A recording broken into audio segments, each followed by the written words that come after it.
زبردستی جب انہوں نے نوالا بنا کر پیغمبر اسلام کی جانب بڑھایا تو عجیب بات یہ کہ جیسے ہی وہ نوالا حضور کے ہونٹوں کے قریب پہنچا تو ایسا لگا کسی نے زبردستی ہاتھ پکڑ کر کھول دیا ہو اور نوالا دسترخوان پر گر پڑا۔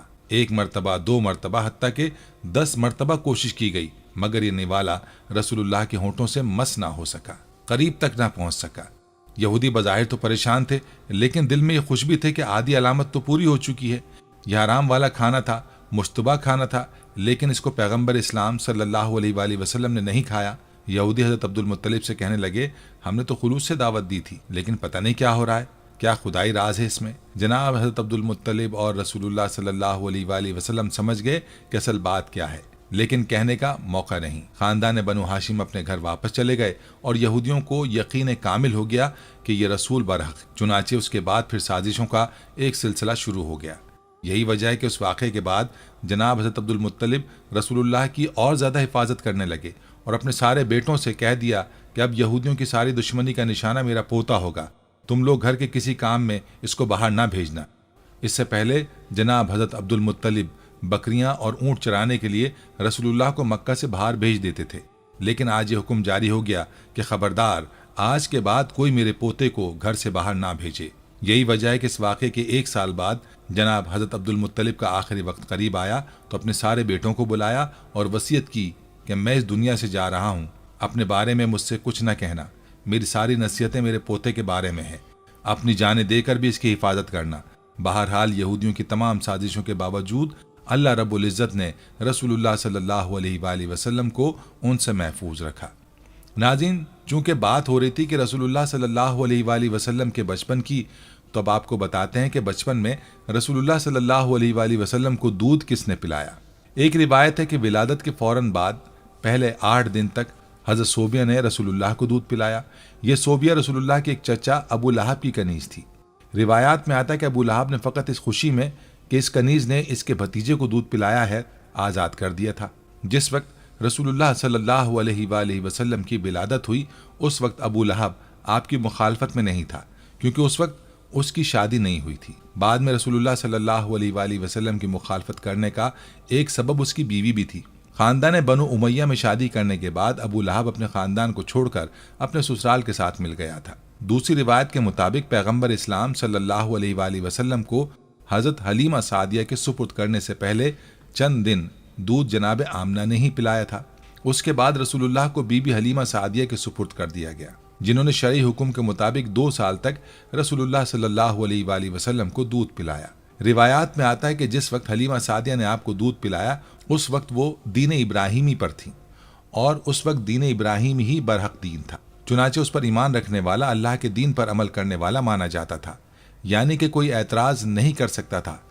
کسی مشرک یا کافر نے رسول اللہ کو دودھ پلایا۔ رسول اللہ صلی اللہ علیہ وآلہ وسلم کی ولادت سے پہلے کا 1 سال پورے عرب اور مکہ والوں کے لیے بڑی پریشانی کا سال تھا۔ بارشیں کم ہوئی تھیں جس کی وجہ سے غلہ کم پیدا ہوا تھا۔ مکہ والے بھی پریشان تھے اور مکہ سے باہر والے بھی پریشان تھے، مگر جس سال آپ کی ولادت ہوئی مکہ انتہائی خوشحال ہو گیا، لیکن مکہ کے باہر ابھی تک قحط پڑا ہوا تھا، جس کی وجہ سے آس پاس کے جو قبیلے تھے وہاں سے لوگ روزگار کے لیے مکہ آ رہے تھے۔ یہاں ایک طرف مکہ میں قحط نہیں تھا اور غلے کی کثرت تھی، مگر دوسری طرف ایک پریشانی کھڑی ہو گئی کہ اس زمانے میں مکہ میں ایک وبائی بیماری پھیلی ہوئی تھی، خاص طور پر بچے اس کی لپیٹ میں بہت جلد آ رہے تھے، ایک سے دوسرے اور دوسرے سے تیسرے گھر میں یہ بیماری پھیلتی جا رہی تھی۔ تو یہ 2 سبب رسول اللہ صلی اللہ علیہ وآلہ وسلم کی ولادت کے فوراً بعد پہلے ہفتے میں پیش آئے۔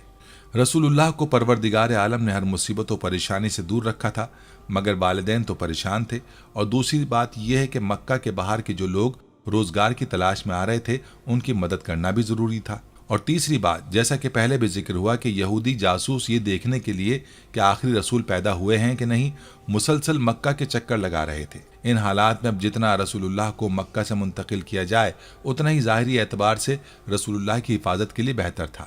اگرچہ اللہ تعالیٰ ظاہر رکھ کر رسول اللہ صلی اللہ علیہ وآلہ وسلم کی حفاظت کر سکتا تھا، مگر مکہ سے دور لے جانے میں بھی مصلحت تھی۔ 7ویں دن رسول اللہ صلی اللہ علیہ وآلہ وسلم کا عقیقہ ہوتا ہے۔ عقیقے والے دن صبح کے وقت جناب آمنہ اپنے بستر پر لیٹی ہوئی ہیں کہ یکایک ایک بشارت ہوتی ہے۔ جناب آمنہ چونکہ پیغمبر اسلام صلی اللہ علیہ وآلہ وسلم کی والدہ ہیں اور دین ابراہیمی پر ہیں، اتنا تو سمجھ سکتی ہیں کہ بشارت کیا ہے، یہ جو آواز آ رہی ہے یہ کہاں سے آ رہی ہے۔ بہرحال انہیں یہ بشارت ہوتی ہے کہ اپنے بچے کو اس کے حوالے کرنا جس کا نام حلیمہ سعدیہ ہے۔ عقیقے کے اگلے دن یعنی ولادت کے 8ویں روز رسول اللہ کو مکہ سے منتقل کر دیا گیا۔ جیسا کہ پہلے ذکر ہوا کہ مکہ سے باہر قحط پڑا ہوا تھا، لیکن قحط نہ بھی پڑتا تب بھی عربوں کا یہ رواج تھا کہ سال میں 2 دفعہ جب سردی ختم ہوتی اور جب گرمی ختم ہوتی تو جو آس پاس کے دیہات تھے وہاں کی عورتیں مکہ میں آ جاتی تھیں اور ایک ایک شخص کے دروازے پر جاتی تھیں کہ اگر آپ کا کوئی بچہ ہے تو ہمیں دے دیجئے، ہم اس کی پرورش کریں گے، اسے دودھ پلائیں گے اور جو اجرت طے پائے گی اس پر بچہ ان کے حوالے کر دیا جائے گا۔ مسلسل قحط کے زمانے میں تو اور زیادہ عورتیں آ رہی تھیں۔ 8ویں دن جناب حضرت عبد المطلب اپنے غلام کو بلا کر کہتے ہیں کہ جا کر مکہ کے بازاروں میں، گلیوں میں اور جہاں یہ عورتیں جمع ہوتی ہیں وہاں جا کر معلوم کرو کہ کیا کوئی ایسی عورت ہے جو میرے اس بچے کو لے جانے کے لیے تیار ہو۔ ناظرین، مکہ سے کچھ فاصلے پر قبیلہ بنو سعد عرب کا ایک بہت بڑا قبیلہ تھا۔ بی بی حلیمہ سعدیہ کا تعلق اسی قبیلے سے تھا اور اسی نسبت سے ان کا نام حضرت حلیمہ سعدیہ ہو گیا۔ حضرت حلیمہ سعدیہ کہتی ہیں کہ میں قبیلہ بنی سعد بن بکر کے ساتھ دودھ پلانے کے لیے کسی بچے کو لینے مکہ مکرمہ آئی۔ یہ شدید قحط سالی کا زمانہ تھا، آسمان سے زمین پر پانی کا ایک قطرہ تک نہیں برسا تھا۔ ہماری ایک مادہ گدھی تھی جو لاغر و کمزوری کی وجہ سے چل نہیں سکتی تھی، ایک اونٹنی تھی جو دودھ کی ایک بوند بھی نہیں دیتی تھی۔ میرے ساتھ میرا شیر خوار بچہ عبداللہ اور میرے شوہر حارث بن عبد العزا موجود تھے۔ ہماری تنگی کا یہ عالم تھا کہ نہ رات چین سے گزرتی اور نہ دن آرام سے۔ حضرت حلیمہ سعدیہ رضی اللہ تعالی عنہ کی چھاتیوں میں دودھ ناکافی تھا، اس لیے بچہ بے چین رہتا۔ اس کے رونے کے سبب میاں بیوی رات کو آرام نہیں کر سکتے تھے۔ جب ہمارے قبیلے کی عورتیں مکہ مکرمہ میں پہنچیں تو انہوں نے دودھ پلانے کے لیے تمام بچوں کو لے لیا سوائے حضور علیہ الصلوۃ والسلام کے، کیونکہ جب وہ سنتی تھی کہ یہ بچے یتیم ہیں تو ان کے ہاں جاتی ہی نہیں تھی۔ کوئی عورت بھی ایسی نہیں تھی جس نے کوئی بچہ نہ لیا ہو، صرف میں ہی باقی تھی اور حضور نبی اکرم صلی اللہ علیہ وآلہ وسلم کے سوا کوئی بچہ موجود نہ تھا۔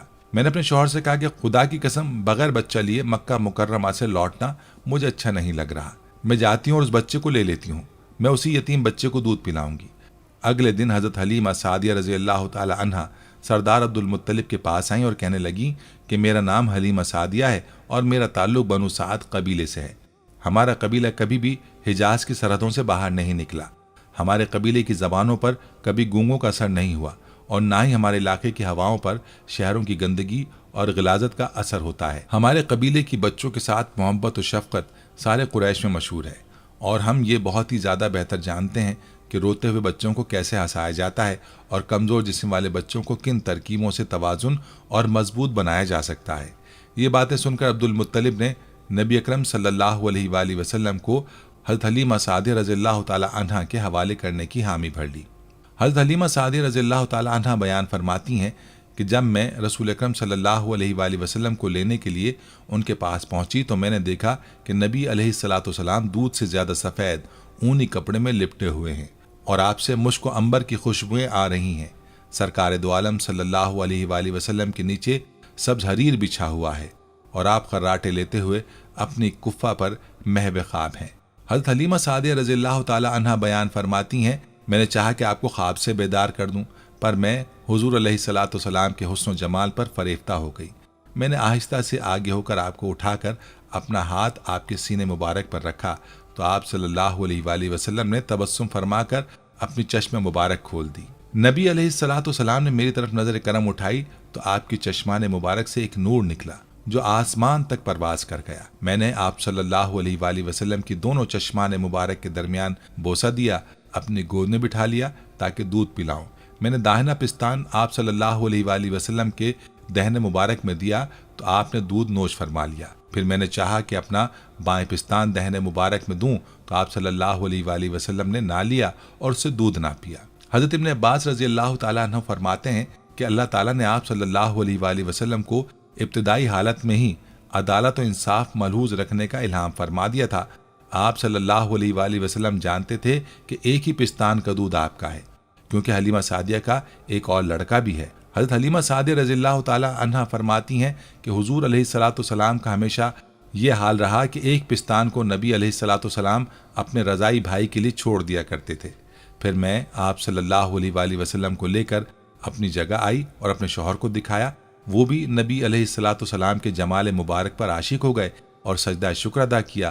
پھر وہ اپنی اونٹنی کے پاس گئے اور دیکھا کہ تھن دودھ سے بھرے ہوئے تھے۔ اس سے پہلے اونٹنی کے تھن میں دودھ کا ایک قطرہ بھی نہیں تھا۔ حضرت حلیمہ سعدیہ رضی اللہ عنہا فرماتی ہیں کہ میرے شوہر نے اونٹنی کا دودھ دھویا جسے ہم نے خوب سیر ہو کر پی لیا۔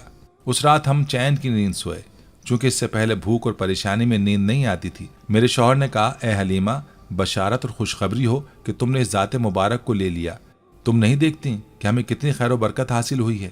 یہ سب اسی ذات مبارک کے طفیل ہے، اور میں امید رکھتا ہوں کہ ہمیشہ اور زیادہ خیر و برکت رہے گی۔ حضرت حلیمہ سعدیہ رضی اللہ عنہا فرماتی ہیں، اس کے بعد چند راتیں ہم مکہ مکرمہ میں ٹھہرے رہے۔ ایک رات میں نے دیکھا کہ ایک نور آپ صلی اللہ علیہ وآلہ وسلم کے گرد گھیرا ڈالے ہوئے ہے۔ ایک شخص سبز کپڑے پہنے آپ صلی اللہ علیہ وآلہ وسلم کے سرہانے کھڑا ہے۔ یہ منظر دیکھ کر میں نے اپنے شوہر کو جگا کر کہا، اٹھیے اور دیکھیے۔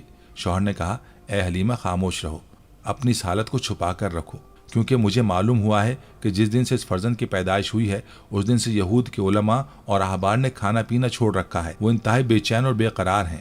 حلیمہ سعدیہ رضی اللہ عنہا فرماتی ہیں کہ اس کے بعد لوگوں نے ایک دوسرے کو رخصت کیا اور مجھے بھی سیدہ آمنہ رضی اللہ عنہا نے رخصت کر دیا۔ حضرت حلیمہ سعدیہ رضی اللہ عنہا فرماتی ہیں کہ جب میں اپنی اونٹنی پر حضور علیہ الصلوۃ والسلام کو اپنی گود میں لے کر سوار ہوئی تو میری اونٹنی خوب چست اور چالاک ہو گئی اور اپنی گردن اوپر تان کر چلنے لگی۔ جب ہم خانہ کعبہ کے سامنے پہنچے تو اس نے 3 سجدے کیے اور اپنے سر کو آسمان کی جانب اٹھا لیا اور چلانے لگی۔ پھر قبیلے کے جانوروں کے آگے آگے دوڑنے لگی۔ لوگ اس کی تیز رفتاری پر تعجب کرنے لگے۔ عورتوں نے مجھ سے کہا، اے حلیمہ، کیا یہ وہی جانور ہے جس پر سوار ہو کر تم ہمارے ساتھ آئی تھی؟ کیا یہ وہی اونٹنی ہے جو تمہارے بوجھ کو اٹھا نہیں سکتی تھی اور سیدھی تک نہیں ہو سکتی تھی؟ میں نے جواب دیا، خدا کی قسم یہ وہی اونٹنی ہے، لیکن حق تعالیٰ نے اس فرزند کی برکت سے اسے قوی اور طاقتور کر دیا ہے۔ یہ سن کر ان عورتوں نے کہا، خدا کی قسم اس بچے کی بڑی نرالی شان ہے۔ حضرت حلیمہ سعدیہ رضی اللہ عنہا مزید فرماتی ہیں کہ میں نے اپنے دراز گوش کو یہ جواب دیتے ہوئے سنا کہ خدا کی قسم میری بڑی شان ہے، میں مردہ تھی، مجھے زندگی عطا کی گئی، میں لاغر اور کمزور تھی، مجھے قوت و توانائی بخشی۔ اے بنی سعد کی عورتوں، تم پر تعجب ہے اور تم غفلت میں ہو، تم نہیں جانتی کہ میری پشت پر کون ہے۔ میری پشت پر سید المرسلین، خاتم الانبیاء اور حبیب کبریا تشریف فرما ہیں۔ حضرت حلیمہ سعدیہ رضی اللہ عنہا بیان کرتی ہیں کہ میں جس راستے سے بھی گزرتی راستے میں دائیں بائیں سے یہ آوازیں سنتی، اے حلیمہ، تم تو تونگر ہو گئی اور بنی سعد کی عورتوں میں تم بزرگ ترین ہو گئی۔ بکریوں کے جس ریوڑ میں گزرتی بکریاں سامنے آ کر کہتی، اے حلیمہ، تم جانتی ہو کہ تمہارا دودھ پینے والا کون ہے؟ یہ محمد مصطفیٰ صلی اللہ علیہ وآلہ وسلم آسمان و زمین کے رب کے رسول اور تمام بنی آدم سے افضل ہیں۔ حلیمہ سعدیہ رضی اللہ عنہا مزید فرماتی ہیں کہ ہم جس منزل پر بھی قیام کرتے، اللہ تبارک و تعالیٰ اس منزل کو سرسبز و شاداب فرما دیتا، باوجود اس کے کہ وہ قحط سالی کا زمانہ تھا۔ حضرت حلیمہ سعدیہ رضی اللہ عنہا مزید بیان فرماتی ہیں کہ جب ہم ننھے حضور اکرم صلی اللہ علیہ وآلہ وسلم کو اپنے ساتھ لے کر اپنی آبادی میں پہنچے تو تمام آبادی مشک و عنبر کی خوشبو میں نہا گئی، یعنی کہ ہر طرف سے مشک اور عنبر کی خوشبو آنے لگ گئی، اور حضور علیہ الصلوۃ والسلام سے محبت اور عقیدت ہر آدمی کے دل میں معجزن ہو گئی۔ ہر کوئی نبی صلی اللہ علیہ وآلہ وسلم سے پیار کرتا تھا، اور اگر انہیں کوئی تکلیف ہوتی تو وہ نبی علیہ الصلوۃ والسلام کا دست مبارک اس جگہ سے مس کرتے تو اللہ تعالیٰ کے حکم سے وہ تکلیف فوراً دور ہو جاتی۔ یہاں تک کہ وہ اپنے جانوروں کا علاج بھی آپ صلی اللہ علیہ وآلہ وسلم کے دست مبارک سے کرتے تھے۔ آپ رضی اللہ عنہ مزید فرماتی کہ جب میں حضور علیہ الصلوۃ والسلام کو اپنے خیمے میں لے کر آئی تو میں نے انہیں دودھ پلایا۔ ننھے حضور علیہ الصلوۃ والسلام کے دودھ پینے کی برکت سے میری چھاتیاں جو پہلے دودھ سے خالی تھیں اب وہ دودھ سے بھر گئیں۔ دائیں چھاتی سے حضور صلی اللہ علیہ وآلہ وسلم نے دودھ پیا اور بائیں چھاتی میرے بیٹے کے لیے چھوڑ دی، جس سے میرے بیٹے عبداللہ نے دودھ پی لیا۔ حضرت حلیمہ سعدیہ رضی اللہ عنہا بیان کرتی ہیں کہ جب میں اور میرا خاوند بچوں کو سلانے کے بعد اپنے خیمے سے باہر گئے تو ہم یہ دیکھ کر بہت حیران ہو گئے اور ہماری خوشی کی کوئی انتہا نہ رہی کہ ہماری بوڑھی اور کمزور اونٹنی کے تھن دودھ سے بھرے ہوئے تھے، اور اسی طرح ہماری بکریوں کے تھن بھی دودھ سے لبالب تھے۔ وہ بکریاں جو چند گھنٹے پہلے ایک بوند تک دودھ دینے کے قابل نہیں تھی، اب کسی معجزے کے زیر اثر ایسی سیراب ہو گئیں کہ ان کے تھنوں سے سفید خوشبودار دودھ کی نہر سی جاری ہو گئی، جس سے دودھ کا برتن بھر گیا اور ہم میاں بیوی نے خوب سیر ہو کر دودھ دھویا۔ اس طرح یہ رات بڑی سکون اور آرام سے گزری۔ حضرت حلیمہ سعدیہ رضی اللہ عنہ کی یہ بہت بڑی خوش قسمتی تھی کہ انہوں نے حضور علیہ الصلوۃ والسلام کو گود میں لیا تھا،